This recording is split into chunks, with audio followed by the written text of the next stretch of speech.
حاضرینو، الله تعالی انسان ته په دنیا کې زندگی ورکړې ده. خو د انسان زندگی په دنیا کې امانت زندگی ده. د دې زندگی مالک انسان نه دی، د دې زندگی اختیار د انسان نه سره نستا. نه د دې زندگی ابتدا د انسان په قدرت او اختیار کې ده، نه د دې زندگی انتها د انسان په قدرت او اختیار کې ده. د دې زندگی مالک یو بل ذات دی او د دې زندگی اختیاردار یو بل ذات دی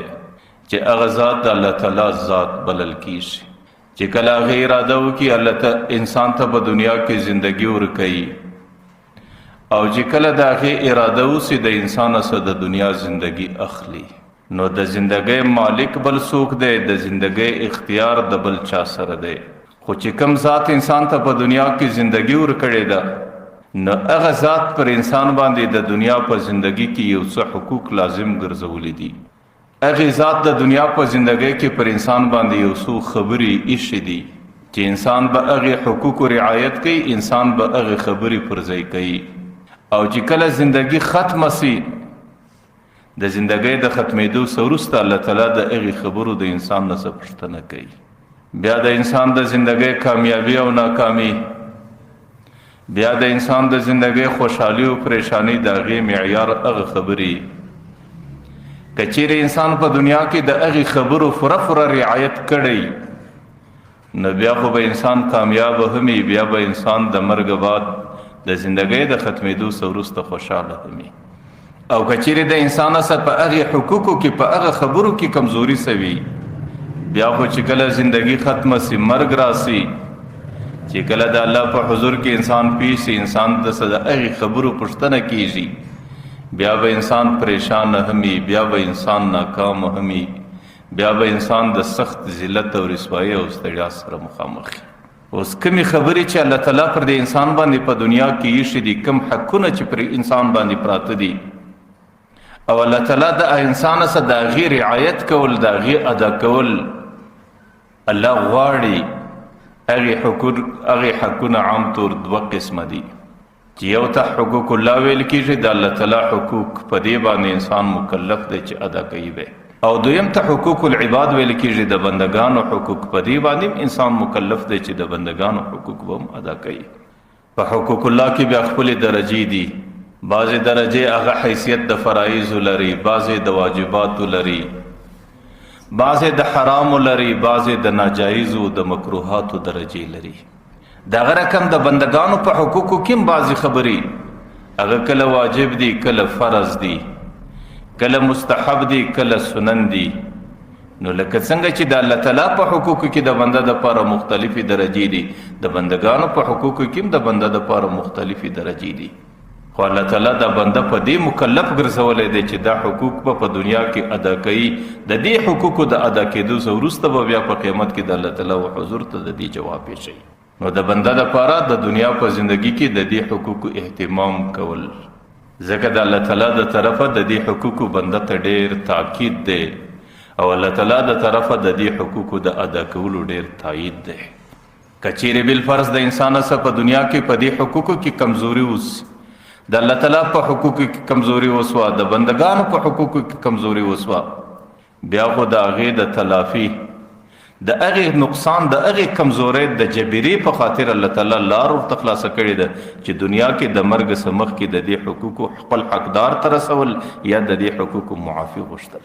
د دې حقوقو قضا راګرځول، که قضا نه د دې حقوقو معافي غوښتل او دا حقوق معافول. نو په دنیا کې د انسان باید کوشش دی چې پر انسان باندې مرګ په داسې حالت کې رانسي چې د ده پر ذمه باندې یا د الله حقونه پاتې یا د بندگانو حقونه پاتې، بلکې کوشش یې دی چې مرګ په داسې حالت کې راسي چې د خپلې ذمې څخه د الله تعالی د حقوقو اجرایت هم کړي، د الله د حقوق څخه خپله ذمه فارغه کړي، او هم یې د بندگانو د حقوقو څخه خپله ذمه فارغه کړي. نو دنیا کې که نارینه زندگی لري او دنیا کې که زنانه زندگی لري، د هغې پر ذمه باندې الله تعالی حقوق ایښي دي، او د مرګ بعد د دې د کامیابۍ او د ناکامۍ مدار او معیار دغه حقوق بلل کېږي. او په دې حقوقو کې چې ډېر اهم حق دی، هغې د بندگانو حق ډېر اهم دی، چې د انسان پر ذمه باندې د بندگانو کم حقوق الله تعالی یې شي دي چې هغې به سړی ډېر ادا کوي، د هغې به ډېر اهتمام کوي، د هغې به ډېر خیال ساتي، هغې ته به ډېر اهمیت ورکوي، ځکه هغه ډېر اهم دي. ځکه الله تعالی ډېر غني ذات دی، الله تعالی ډېر رحیم و رحمان ذات دی، الله تعالی ډېر کریم دی. الله هغه ذات دی چې رحمان الرحما دی، الله هغه ذات دی چې کریم الکرما دی. که چیرې خدا نه خواسته د انسان سره د الله تعالی په حقوقو کې کمی وسي، نو بیا خو الله تعالی د بنده سره ډېر زیاته مینه او محبت لري. نو د الله تعالی دربار کې هیڅ بعیده نه ده چې الله تعالی دې د هغې انسان ته معافي وکړي، ځکه الله تعالی ډېر مهربانه ذات دی، الله تعالی ډېر سخي الاسخیا ذات دی. لیکن بنده بیچاره ډېر بې استعداده مخلوق دی، او بنده بیچاره ډېر کمزوری مخلوق دی، او بنده ډېر بخیل مخلوق دی، او بخیل البخلا مخلوق دی. د هغې په حقوقو کې که چیرې د انسان څه کمزوري سوي او بیا د قیامت میدان له انسان راسي، نو بیا خو دنیا کې د هغې تلافي کول لا لږ اسانه وي، لیکن د قیامت په میدان کې د هغې راګرځول بیا انسان ته ډېره ګرانه وي. ځکه ډېر کوشش دا کول چې د انسان پر ذمه باندې د بندګانو حقوق رانسي، او د بنده په حق باندې لړلی سړی د قیامت په میدان کې د الله حضور ته پیش نسي. ما درته ویل که چیرې د انسان پر ذمه د بندګانو حقونه راغلي، نو دنیا کې د هغې تلافي کول، دنیا کې د هغې جبیره کول، دنیا کې د هغې معافول، او دنیا کې د هغې معافي غوښتل د انسان ته ډېره اسانه وي. لیکن که د دې حق سره سړی قیامت ته راشوسي، بیا خبره ډېره درنه وي، بیا خبره ډېره سخته وي، بیا هلته د هغې د معافۍ څه شکل نسي جوړېدلی. که چیرې دنیا کې د انسان سره د بندګانو په حقوقو کې کمی راس، قصور ځینې وسي، ناجایز ځینې وسي، نو یو طرف ته د بنده د الله تعالی په حقوقو کې هم قصور وکړي، کمی وکړي، او د هغې سره سره د بنده حق هم ضایع کوي. ځکه الله تعالی دې بنده ته ویلي چې د دې بنده سره به ظلم نه کوي، دې بنده سره به ناجایز نه کوي، او دې بنده ته به بده وینا نه کوي، او د دې بنده به دلازاري نه کوي. او تا چې کله د هغه بنده دلازاري وکړه، د هغې سره دې ظلم وکړي، نو یو خو دې د الله تعالی امر نه کوي پر ځای، او د الله تعالی در حکم سړی لاندې سي. او دویم چې د کم بنده سره تا ظلم وکړي، ناجایز دې وکړي، هغې ته دې بده وینا وکړه، د هغې زړه دې ورزهیر کړي، نو هغې مظلوم دی، د دې مظلوم در حکم لاندې شوي. اوس که سړی هر څومره معافي وغواړي، که سړی هر څومره پښیماني وکړي، که سړی هر څومره ژړا وکړي، نو زمنم الله تعالی خو به در خپل حق ورتیر سي، ځکه الله ډېر غني ذات دی. لیکن بنده خو هلته د قیامت په میدان کې داسې دی لکه سړی چې یو دریاب واخیستی، نو بیا بنده هلته د خپل حق غوښتونکی د دې بنده څخه خامخا وي، او چې کله بنده هلته د ده څه د خپل حق غوښتنه خامخا کوي، نو بیا به د ته هلته د هغې حق معافول، یا د هغې حق عوض ورکول، یا د هغې څه خپله ذمه فارغه کول ډېره ورته درنه وي. نو دنیا کې د انسان پر ذمه باندې د الله تعالی حقوق هم سته، او د بندګانو حقوق هم سته. که چیرې د الله تعالی په حقوقو کې د انسان څه کمزوري وسي، د هغې د معافۍ او د هغې د تلافۍ یوه لار ده، په صداقت سره، په صفا زړه سره، په پښیماني سره الله تعالی ته توبه کړل. بیا که هر څنګه ګناه چې د الله تعالی حق دې ضایع کړي، الله تعالی په ډېر اسانه باندې انسان ته ورمعافوي. لیکن که چیرې د انسان سره د دنیا په حقوقو کې، د بندګانو په حقوقو کې کمی سوی، نو د هغې دپاره یوه لار معافي ده چې بیا به د دې بنده څه معافي اخلي. او که چیرې معافي درته میلاو نه سوه، بیا به د دې بنده پورې خپل حق ورسوي، د دې د تلافۍ او د معافۍ بل شکل، او د خپلې ذمې د دې حق څخه د خلاصوالي بله لار په طریقه بیا نشي پیدا کېدلی. او ما مخکې درته ویل چې د بنده حقوق دا ډېر درانه دي، او د بنده د حقوقو تلافي او د هغې معافول اسانه نه وي. امام قرطبي رحمه الله په خپل تفسیر قرطبي کې یو خبره لیکلې ده، که چیرې د یو سړي سره په دنیا کې د 80 انبیاو عمل ورسره وي، چې 80 انبیا څومره اعمال کوي، د سړي په خپله زندګي کې یوازې دومره اعمال اخیستي دي، لیکن چې د قیامت میدان کې راپیش، هغې غریب زندګي داسې تېره کړې ده چې چاته یې ښکنځل کړي دي، هغې زندګي داسې تېره کړې ده چې د چا سره یې بد وضعیت کړی دی، هغې زندګي داسې تېره کړې ده چې د چا سره یې د بد اخلاقۍ معامله کړې ده، هغې زندګي داسې تېره کړې ده چې د بل چا جاني و مالي حق یې ضایع کړی دی.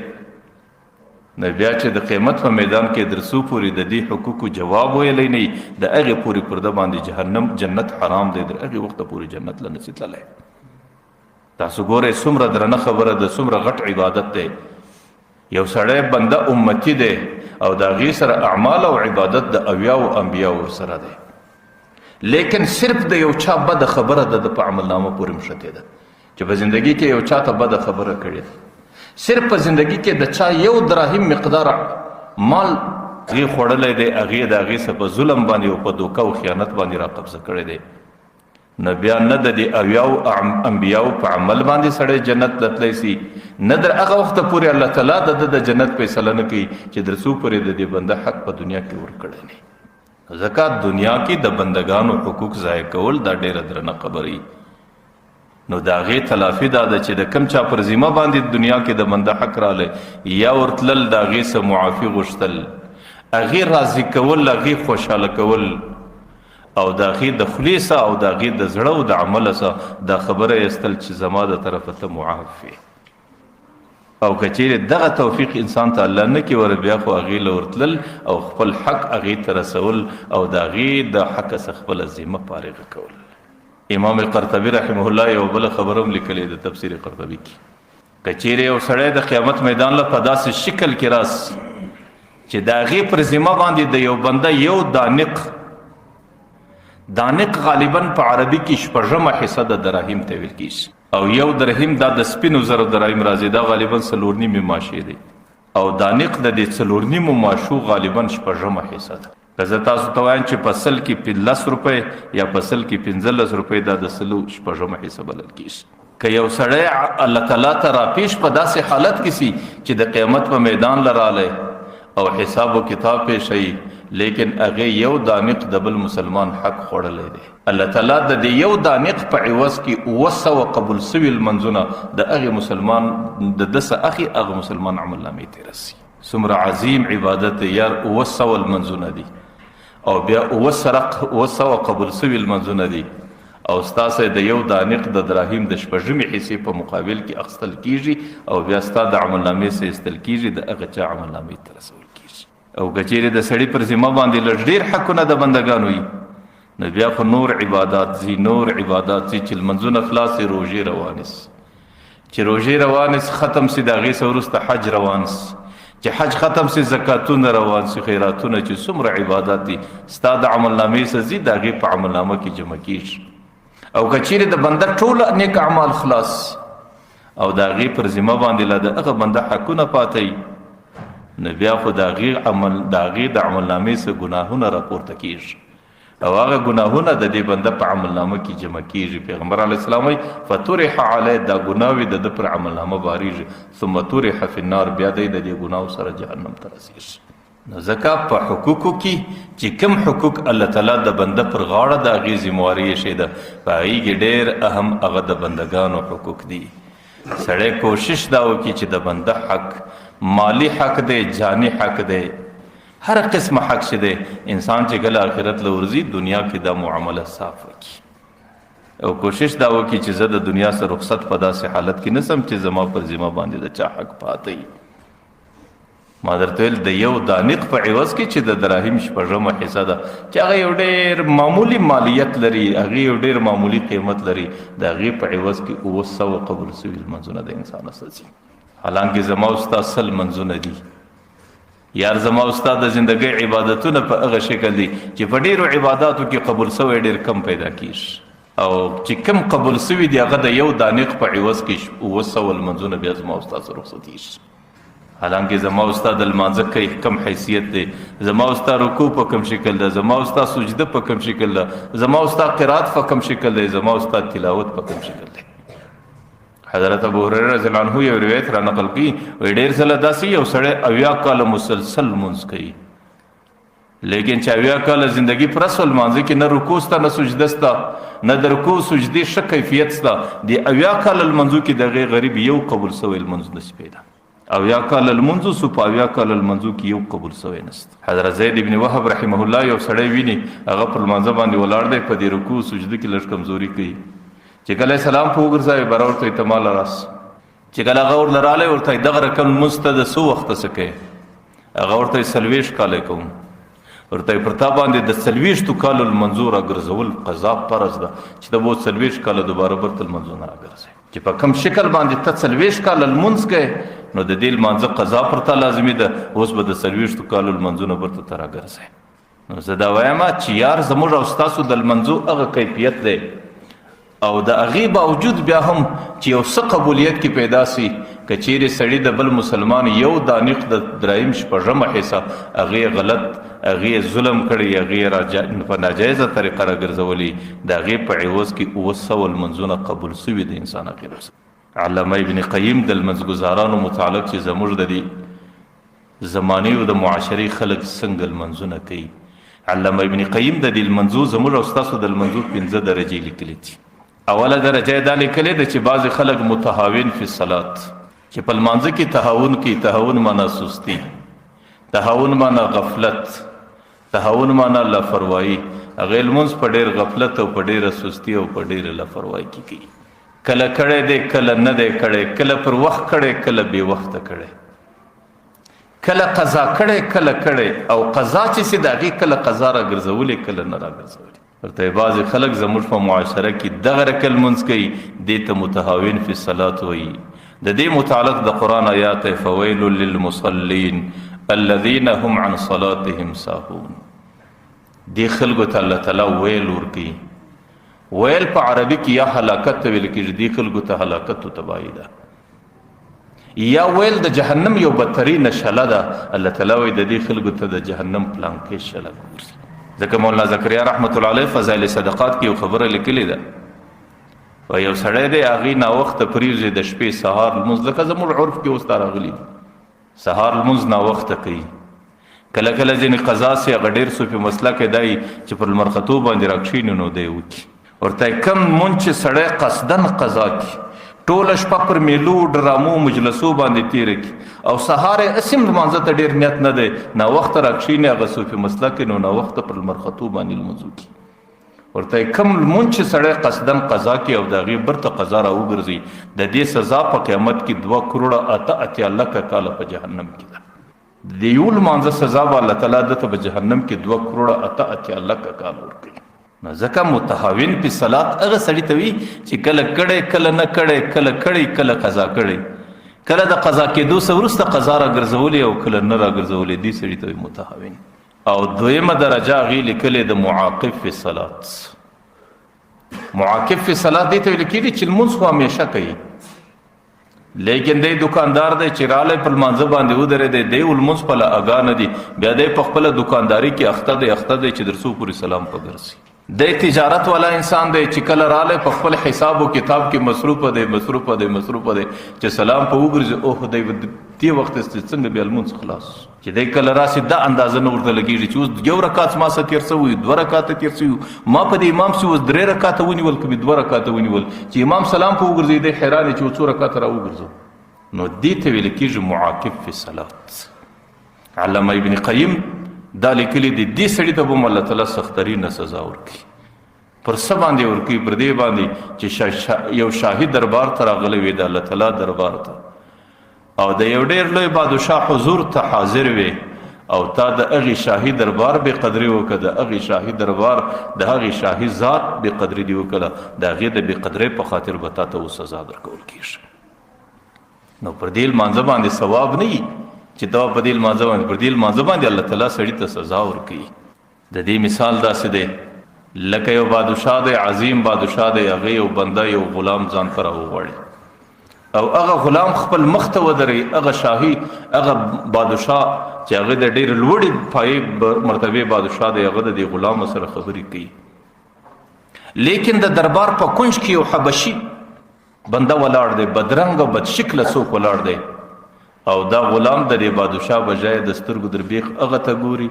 غوږ یې د هغو پر خبرو نیولی دی، مجلس پټ د هغو سره کوي، او دلته د باچا صرف در ځان تېروي.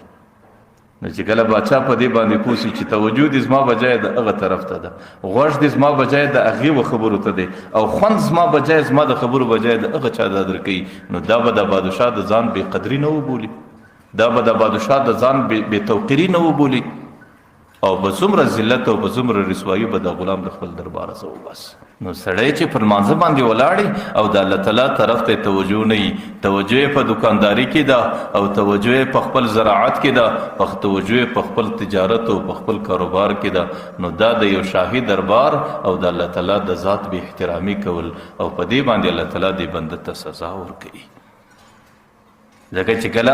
حدیث شریف دی بنده چې کله پر مانځه باندې ودرېږي، پیغمبر علیه الصلاۃ والسلام وایي دا بنده بل مونځ داسې کوي ان تعبد الله کأنک تراه، ته بل مونځ داسې کوي لکه ته چې الله تعالی په سترګو ویني. دې ځای باندې الله تعالی تا ته ولاړ دی او ته پر دې ځای باندې خپل رب ته د لاسونه نیولي دي او په احترام ورته ولاړې، دا لمونځ به داسې کوي لکه ته چې الله تعالی په سترګو ویني. وإن لم تكن تراه کته الله تعالی په سترګو نه ویني فإنه یراک، دا عقیده خو به دې جوړی چې زما رب ما ته ولاړ دی، دی ما ویني. او ته چې کله تندی پر دې مځکه باندې لګی دا معمولی عمل نه دی. پیغمبر علیه الصلاۃ والسلام وایي الساجد یسجد علی قدمی الرحمن، ته د خپل تندی د الله تعالی پر پښو باندې لګی. الله تعالی ستا حضور ته حاضر دی او ته الله تعالی ته خپل عاجزي پیښې او ته الله تعالی ته خپل عبادت پیښې. نو ته چې کله سجده لګی دا به دې عقیده چې زه د الله تعالی پر قدمو باندې پښه ورته تندی ورته لګوم او خپل عاجزي او خپل عبادت خپل رب ته پیښوم. نو معاکف فی صلات چې هغې په لمانځه کې ولاړ دی او د لمانځه بجای فکرونه او سوداوي او سوچونه د هغې بل طرف ته دي، نو پیغمبر علیه الصلاۃ والسلام وایي هغې ته به الله تعالی سزا ورکړي. او دریم سړی هغه معفون دی. معفون هغه لمونځګزاره دی چې کله لمانځه ته راسي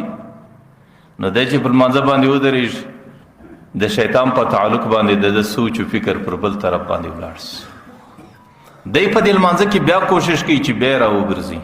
لیکن شیطان بیا سوچ و فکر پر بل طرف ځین بوسي. دی بیا کوشش دا کوي چې بیا راوګرځي او شیطان بیا ځین بوسي. نو دی کې د الله تعالی په دربار کې دا امید سته چې الله تعالی به معافي ورته وکړي. بس ګوره در دې ځای پورې د لمانځه ثواب لا نه دی شروع شوی. پر اول لمانځه باندې سړي ته الله سزا ورکوي، پر دویم لمانځه باندې الله سړي ته سزا ورکوي، پر دریم قسم چې دی کله سوچ راګرځي شیطان یې ځینبیایي، دی سوچ راګرځي شیطان یې ځینبیایي، پر دې باندې دا امید شته چې الله تعالی به ده ته معافي وکړي. ورنه د دې سوچ بیولو په خاطر د ده په لمانځه کې ډېر غټ نقصان راځي. زموږ دې امت کې حضرت رابعه عدویه ډېره نیکه زنانه تېره شوه. د هغې به عبادت د ورځې 1000 رکعت لمونځ نفل کول. یو وخت یو زنانې پوښتنه ځینې وکړل چې ای بیبي دومره محنت ولې کوې 1000 رکعته نفله د ورځې؟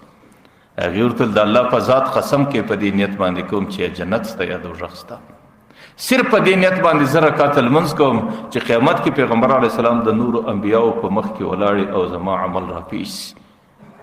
او پیغمبر علیه الصلاۃ والسلام به د نورو انبیاو په مخ کې څومره خوشحاله او څومره سرخرویه او څومره عزتمند ځان بولي چې زما د امت یو ادنا امتي زنانه وله چې د هغې عبادت د ورځې 1000 رکعته صرف د پیغمبر علیه السلام د خوشحالۍ او سرخرویۍ دپاره یې کوم. یو ورځ په لمانځه باندې درېدله، د دې په حالات کې لیکلي دي وړی یې اغږلې دي، پر هغې وړو باندې سربیره صافه یې نه ده وره کړې، په لمانځه کې ولاړه ده، د هغه وړو سوچ ورله راوګرځېد چې پر هغه وړو دې خوندي نه کړو، داسې نه وي چې حیوانان هغه وړه ونه خوري. چې کله لمونځ د دې سوچه سره وکړي د شپې چې کله پرېوتله خوب ویني، په خوب کې جنت ویني. په جنت کې د دې دپاره یو بهترین محل تیار دی او هغه محل ته چې دا ګوري د دې ښې ښایسته محله څخه خښتې ډېرې لسوي دي، لیکن د یو بوسیده او د یو زاړه تعمیر په شان ګرځېدلی دی. نو دا دستي خواست کوي یا الله زما محل ولې داسې زوړ دی؟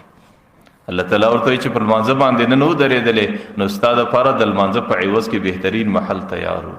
لیکن چې کله د سوچ زما د ځای څخه د وړو طرف ته ولوېدی د هغه محل خښتې خود به خود سره راتوی سولې. نو معنا دا چې کله سړی پر لمانځه باندې درېږي نو دریم قسم علامه ابن قیم دا لیکلی دی چې معفون عنه دی. معفون عنه هغه سړي ته ویل کېږي چې د هغې کله سوچ په لمانځه کې او د هغې کله سوچ پر بل طرف وي او دی کوشش دا کوي چې د سپو سوچ راوګرځي، نو د الله تعالی په دربار کې دا امید شته چې الله تعالی به دې سړي ته معافي وکړي. او څلورم لمونځ هغې د خاشعینو لیکلی دی. د لمانځه ثواب د دې ځای څخه شروع کېږي.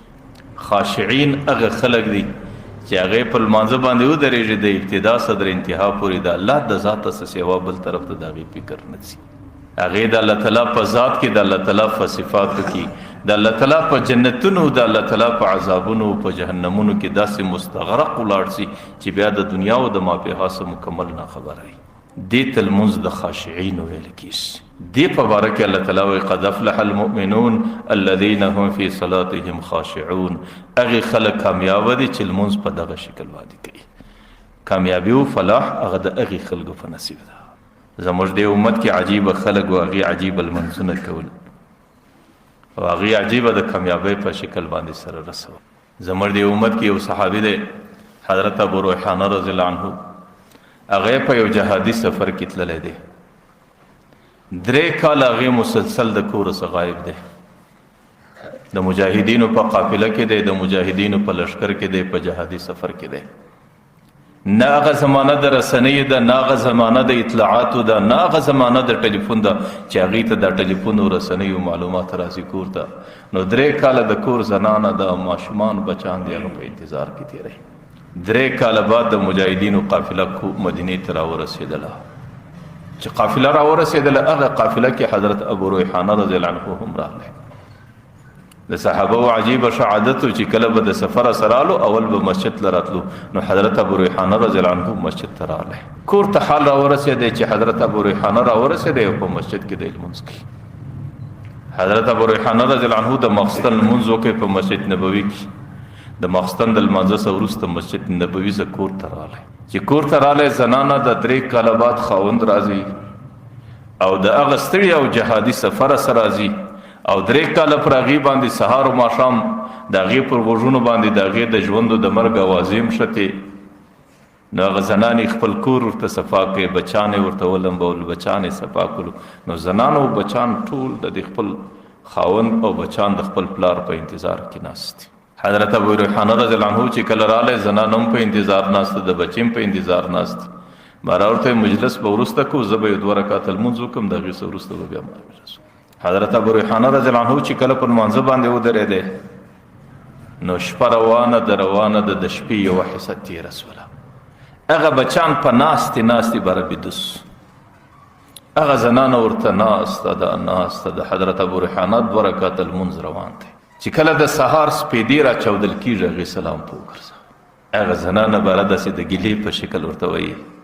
ورته یا ابا ریحانه ذهبت وعبدت ورجعت اما لنا منك نصیب. ولاړې عبادت دی وکړې، سفر دی وکړې، الله اجبر ته ژوندی او سلامتیا در موږ پورې راوستلې. اما لنا منك نصیب، ستا په زندګي کې موږ یوه حصه نه لرو چې یا ته پر موږ باندې پوښتنه وکړې یا زموږ سره خبره وکړې. بچان په ناستې درته بیده سو او ما ټوله شپه په انتظار درته تېره کړه. دی څه ورته نسیتو والله، په الله قسم را سهیر سواست، ته مې هم د دماغه ووتلې، بچي مې هم د دماغه ووتل. هغه ورته لا نسیتو بل نسیت، در سیر سوي نه تا هیر کړو. که اوس ته په بهار کې وای، بل ځای وای، پر سفر باندې وای، هېرېدل څه معنا درلوده؟ دلته چې ما ورته مخامخ سره ناست یو دې هېرېدلو څه معنا؟ دی ورته یې زنانې چې کله پر لمانځه باندې ودرېدم مخ ته مې د جنت نعمتونه او باغونه رالو او مخ ته مې د جهنم کندې او عذابونه رالو. ورته د جنت په نعمتو په عذابو د جهنم په عذابو کې داسې محو او مستغرق سوم، ته خو څه کوې؟ په الله قسم ټوله دنیا او ما فيها رسوي رسول. نو ما درته ویل د خاشعین لمونځ په دغه شکل باندې چې هغې کله نیت وتړي، د نیت څخه وروسته بیا د الله تعالی په ذات او صفات د الله په جنتو جهنمو کې داسې محو او مستغرق سي چې هغې بیا د دنیا او ما فيها څه نه خبره انسان یې.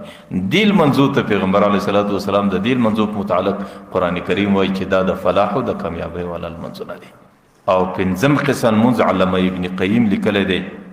چې هغه د مقربینو لمونځ دی. مقربین څوک د انبیاو نه لمونځ دی، مقربین څوک د پیغمبر علیه السلام لمونځ دی. چې پیغمبر علیه الصلاة والسلام وتل جعلت قرة عیني فی الصلاة، زما د سترګو خنکوالی ما ته الله تعالی په لمانځه کې ایښی. چې کله به پیغمبر علیه الصلاة والسلام باندې پریشاني راله، چې کله به پیغمبر علیه الصلاة والسلام باندې د طبیعت خرابي راله، چې کله به پیغمبر علیه الصلاة والسلام باندې بل مشکل رالی، د هغې دپاره واحده لار دا وه چې هغې به دستي مسجد ته راتلی. چې کله به پر لمانځه باندې ودرېدی بیا به پریشاني هم ختم سوه، بیا به مشکلات هم ختم سو، بیا به د طبیعت خرابي هم ختم سوه، بیا به ټول ختم سو. ځکه لمونځ دا اهم عبادت دی چې کله د سړي لمونځ قبول راسي او علامه قرطبي لیکلي دي که چیرې د انسان سره د بندگانو په حقوقو کې کمی اوسي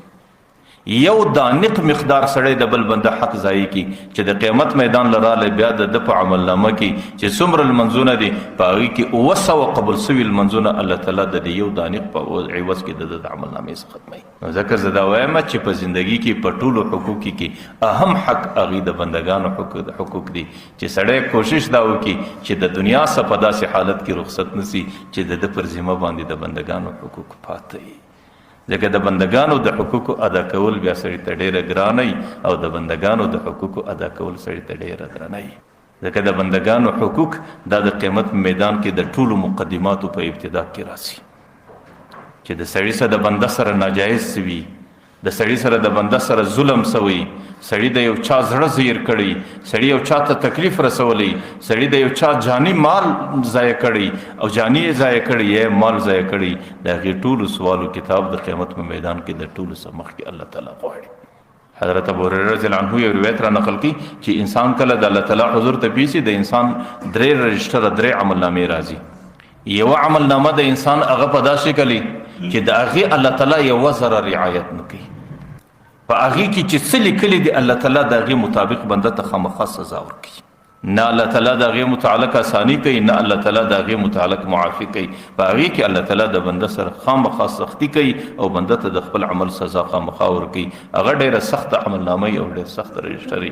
الله تعالی دې زموږ او ستاسو حفاظت وکړي. او دویم رجسټر الله حضور ته چې د بنده هغې راس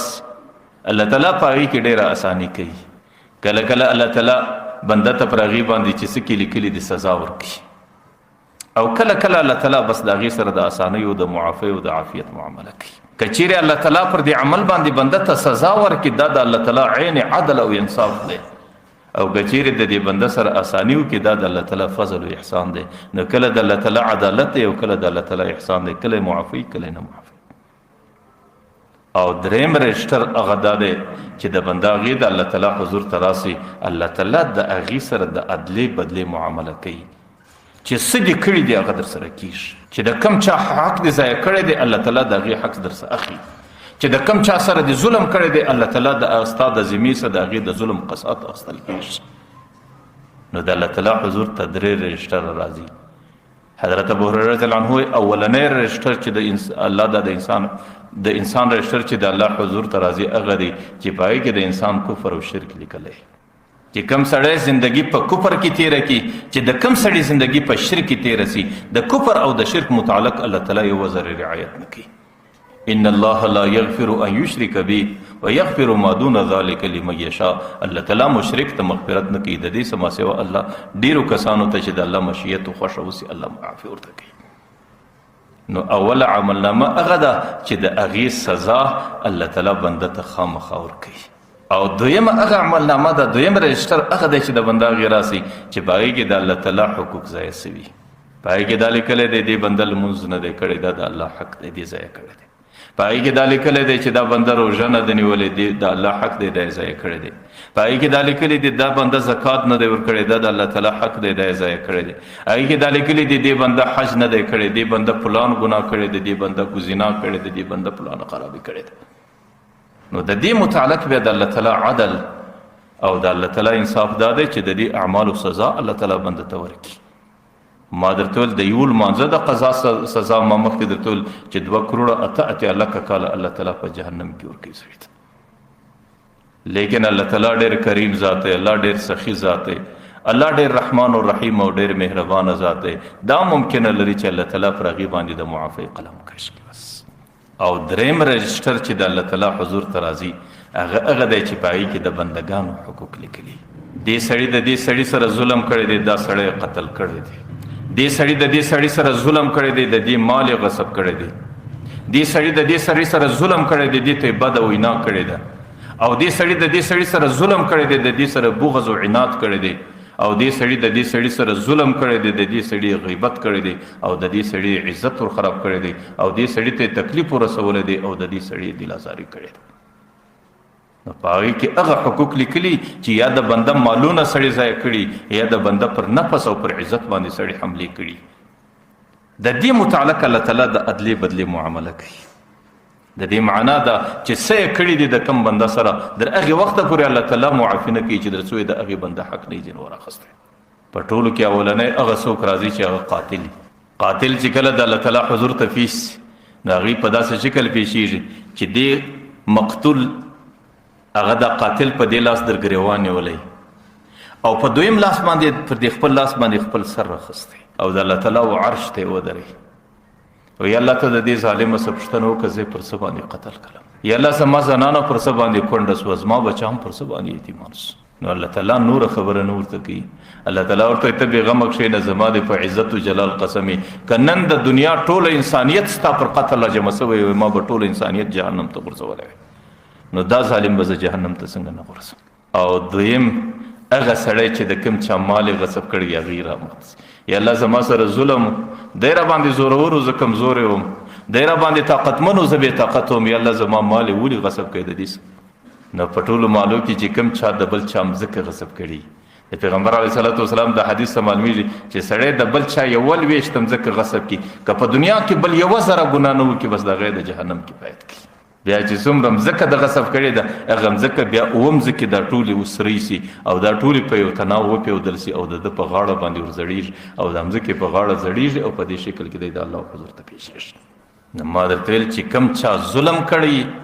نو بیا ناجایز یې کړی د بنده حق یې غصب کړی او د بنده پر عزت او پر نفس باندې حمله کړي. دریم هغه رجسټر د بنده هغې راپېښېږي او په هغه رجسټر کې الله تعالی د بنده سره رعایت نه کوي ځکه د کوم چا سره چې ظلم سوی دی هغه مظلوم دی د مظلوم حق الله تعالی د ظالمه څخه مخاور اخلي. نو دنیا کې چې د الله تعالی د طرفه د بنده پر ذمه باندې کوم حقوق دایره سوي دي ګرځېدل لازمي سوي دي ما مخکې درته ویل هغه یو حقوق الله دي یو حقوق العباد دي لیکن په دې حقوق کې زیات اهمیت هغه د بندگانو حقونه لري ځکه د الله تعالی د خپلو حقوقو متعلق ډېر سخي دی او الله تعالی د خپلو حق او حقوقو متعلق ډېر اساني کوونکی ذات دی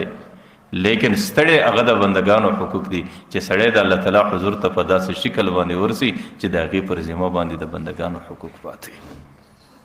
زه عام طور دا وایم چې په ټولو بندگانو کې چې سړي د کوم چا سره ډېر تعلق راځي د کم چا زندگی د یو چا سره د سړي ډیره تیریږي هغې د ټولو څه مخکې د سړي خپله زنانه وي د نارینه د زنانې سره ډیر نږدې تعلق دی او کومه زنانه چې د دې نارینه په نکاح کې زندگی تیروي د هغې زنانې د دې خپل نارینه سره ډیر تعلق دی او د دې خپل نارینه پر دې زنانه باندې خپل حقوق دي که چیرې زنانه د دې خپل نارینه حقوق ادا نه کړي د قیامت میدان کې به بیا دا د دې سزاوار وي چې بیا به د الله تعالی د طرفه د دې د ذمې څخه د خاوند حق ورخصتل کېږي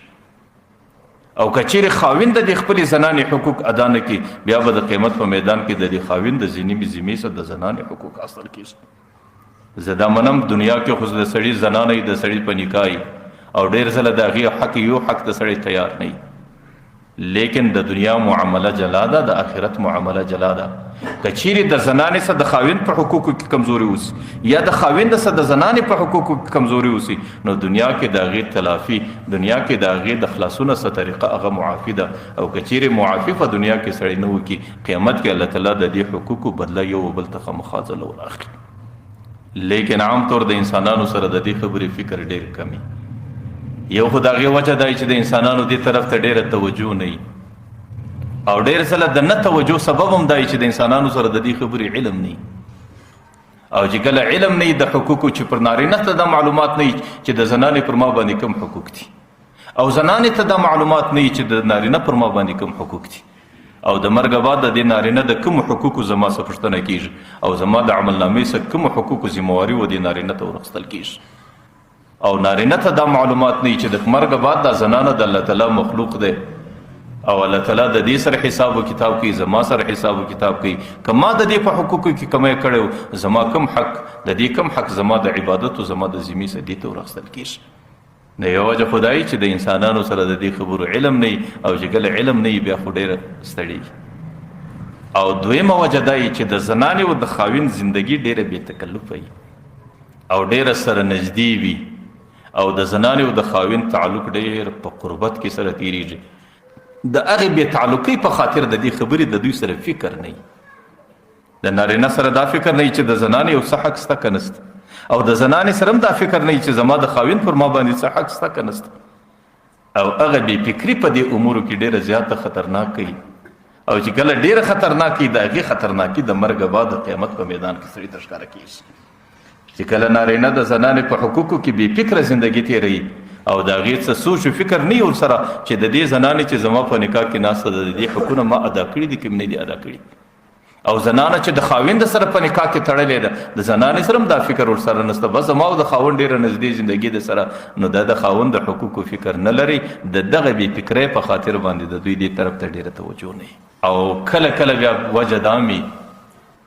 چې خاوند او زنانه دا د دین یو حصه نه بولي د خاوند سره دا فکر نه ورسره چې زما د زنانې حقوق ادا کول دا زما د دین حصه ده که نه ده او پر دې باندې عمل کول زما دینداری ده او پر دې باندې عمل نه کول زما بېدیني ده او د زنانې سره هم دا فکر نه ورسره چې زما د خاوند چې پر ما باندې کوم حقوق دي نو هغې زما د دین حصه نه ده چې زه به خامخا پر هغې باندې عمل کوم او که زه په هغې باندې عمل نه کوم نو دا زما بېدیني نه ده زموږ او ستاسو معاشره کې ډېر خلک داسې خاوند غریب په ظاهرا خو ډېر عابد دي ډېر زاهد دي ډېر شل منځونه کوي او ډېر بزرګي وظیفې کوي هغې لمنځونه ټول په جماعت دي د هغې روژه په ښه طریقه ده د هغې حجونه او عبادتونه په ډېر ښه طریقه دي لیکن چې کله کور ته ورسي د هغې ژبه کنټرول نه ده بیا هغې په دې ژبه باندې زنانې ته تکلیف ورسوي کله د ښکنځلو په شکل کله د پچورت په شکل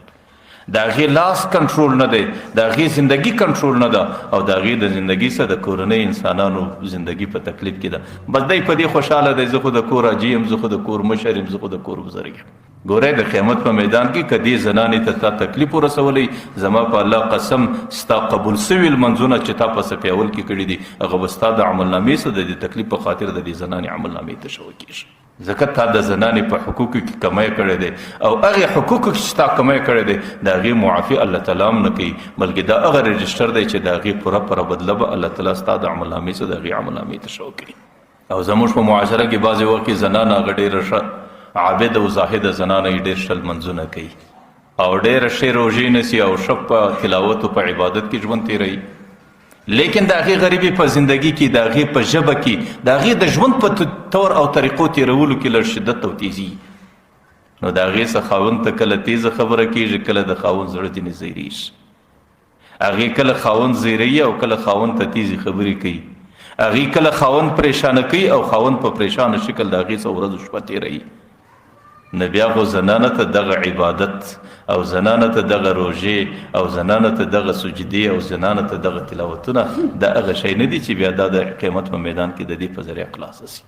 نو دا نه معنا چې زنانه د سړي په نکاح کې راله ټول حقونه ستا دي زنانه هیڅ حق نه لري دا نه معنا چې خاوند یو مظلوم دی د زنانې سره د نکاح په رشته کې بند سلو بیا حقونه او زور ټوله د زنانې دی خاوند هیڅ شی نه دی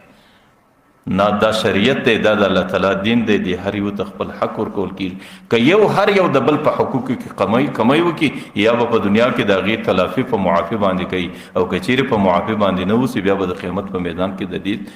د دې ازاله کېږي او د هغې د عملنامې څخه به د دې حقونه ورپوره کېږي نو دې باره کې لږ فکر کول په دې باره کې لږ غور کول په دې باره کې پر دې خپله کورنۍ زندگی او د بندګانو پر حقوقو بیا خاص کر د خپلې زنانې چې د سړي سره د نکاح په رشته کې تړلي د هغې پر حقوقو باندې لږ نظر کول بیا دا اوس زمانه خو د ناپوهۍ زمانه نه ده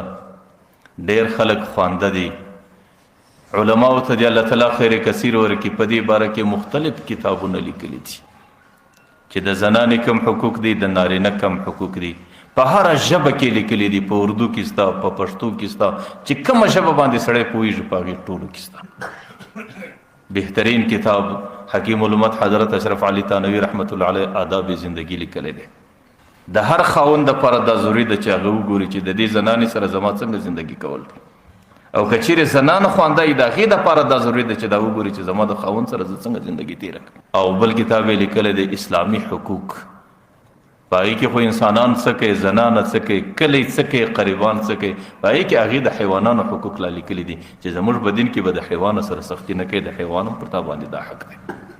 بیا که یو څوک خوانده نه وي د نن زمانې دور چې هغه ټوله د موبایلانو دور دی او هغې موبایلانو کې سړي له نصیحتونه راځي او علماو په دې بخش کې تر ډېره حده پورې خپل محنت تر پایه پورې رسولی دی نن چې موبایل سړي له رالی هغې یو قسم نشه وګرځېدله موبایل خو بیا ته د چا د لاسه څه نسې کښلی لیکن موبایل سړی د ځان دپاره د جهنم آله او ذریعه نه ګرځوي او دې موبایل باندې سړی د دین یو احکام زده کي، د علماو نصیحتونه واوري، د علماو خبرې واوري، د خپلو حقوقو متعلق، د زنانې د حقوقو متعلق، د قریبانو د حقوقو متعلق، د همسایګانو د حقوقو متعلق سړی ځان ته معلومات وکړي. نو ځکه د نارینه او د زنانې دپاره د ټولو څه ضروري مسله دا ده چې هغې د یو د بل د حقوقو خیال وساتي او زنانه کوشش وکړي چې د خپل خاوند حقوق په شریعت کې دننه ادا کړي او خاوند کوشش دا وکړي چې د زنانې حقوق په شریعت کې دننه ور ادا کړي. لیکن کچېرې خاوند زورور دی هغې د زنانې د حقوقو خیال نه ساتي یا زنانه زوروره ده هغه د خاوند د حقوقو خیال نه ساتي، نو بیا د خاوند دپاره د زنانې پر دغه حالاتو په دنیا کې صبر کول او یا زنانه د خاوند پر دغه حالاتو باندې چې د هغې د حقوقو د ضایع کېدلو ترتیب دی پر هغې باندې صبر کول او پر دې باندې الله تعالی بیا هغې ته ډېر لوی اجر ورکوي. دنیا کې به الله تعالی ډېر لوی اجر ورکوي او قیامت کې به د دغه خاوند د عملنامې څخه د دې حقوق څخه اخیستل کېږي او دنیا کې به الله تعالی د خاوند ته ډېر لوی اجر ورکوي او د مرګ بعد به د دغه زنانې د عملنامې څخه د خاوند حق اخیستل کېږي. روایاتو کې راځي چې کله زنانه ډېره تیزه او د خاوند د حقوقو خیال نه ساتي او خاوند غریب صرف په دې جذبه باندې برداشت کوي چې زما زنانه ده، زما د بچانو مور د زما د بچانو پرورش کوي، بس پروا نه لري که ژبه تیزه ده که نور تکلیف دی که هر څه دی، خاوند غریب برداشتوي. الله تعالی پر دې برداشت باندې خاوند ته د حضرت ایوب علیه السلام د زندګۍ ثواب ورکوي.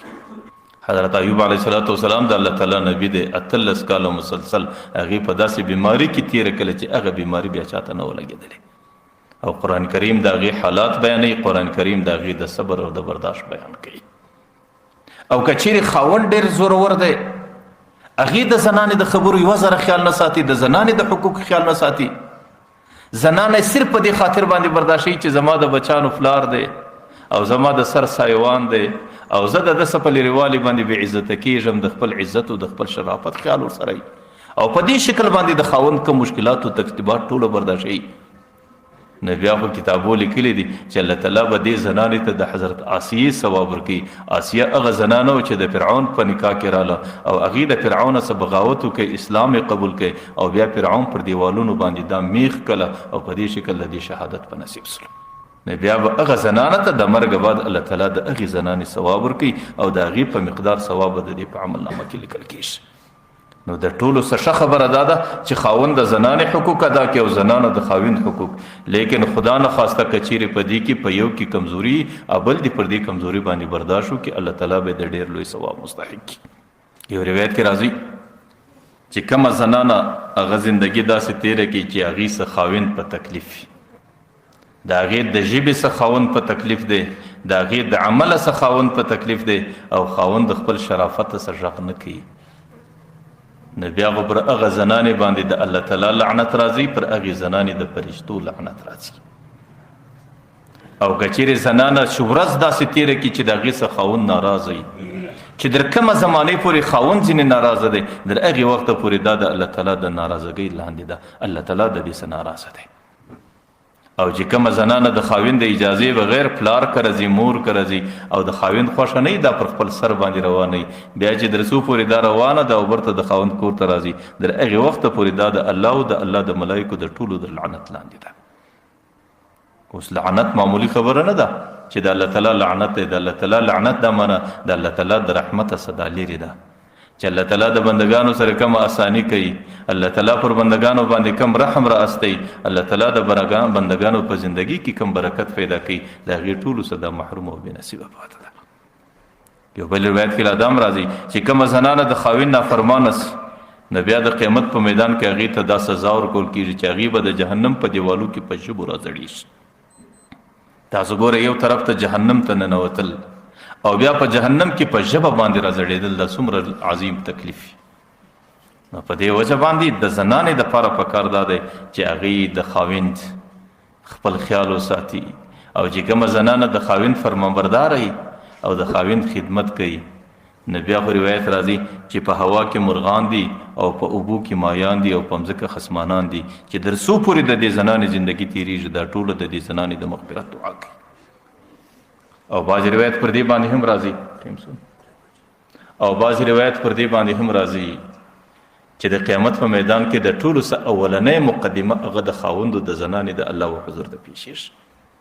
چې کله خاوند په دې حقوقو کې کمزوري کړي نو الله تعالی هغې ته وایي تا ولې کمزوري وکړه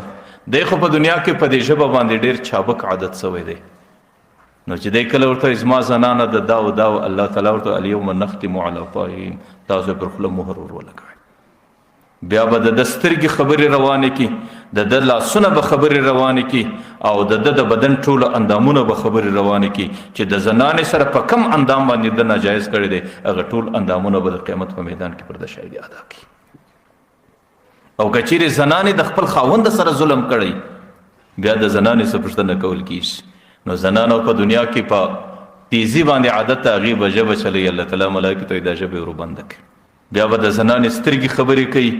بیا به د زنانې غوږونه خبرې کوي بیا به د زنانې لاسونه خبرې کوي بیا به د زنانې پښې خبرې کوي چې څومره ناجایز د بدن په کم اندام باندې کړي دي بیا به د قیامت په میدان کې هغه اندامونه ټول پر دې باندې شهیدي ادا کوي نو ما درته ویل په ټولو انسانانو کې قریبه زندگی هغه د خاوندو د زنانې ده او د دې په مابین کې ډېر حقوق دي د دې حقوقو خیال ساتل اوس د خاوند پر زنانه څه حقوق دي د زنانه پر خاوند کم حقوق دي چونکې وخت مختصر دی د دې متعلق بر روانه جمعه کې لږ خبرې کوو الله تعالی دې دا مذاکره قبول کړي واخر